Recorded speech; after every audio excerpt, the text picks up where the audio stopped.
വന്നപ്പോ കൂടെ ഓൾക്കൊരു പുതിയാപ്പിളി ഉണ്ടായിരുന്നു. സെലോ അന്റെ വാപ്പാക്ക് ഉമ്മനെക്കാട്ടിലും 10 വയസ്സ് കൂടുതലായിരുന്നു അല്ലേ? അന്നത്തെ കാലത്ത് അതൊക്കെ പതിവാ. എന്റെ ഉമ്മേ നന്നായി കഥയും പാട്ടും ഒക്കെ എഴുതാറുണ്ട്. അത് അറിയോൾക്ക്? അതെനിക്കറിയാം.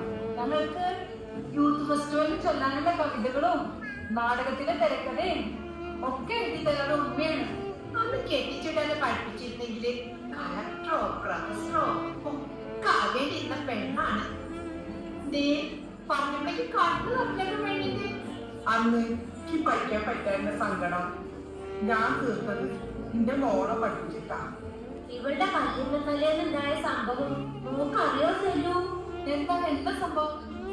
സൈനുവിന്റെ നിക്കായിന്റെ തലേന്ന് കൂട്ടുകാരിയാണ് ബന്ധുക്കളും ഒക്കെ കൂടി ഒപ്പനി മൈലാഞ്ചിലൊക്കെ ആയിട്ട് നല്ല മേള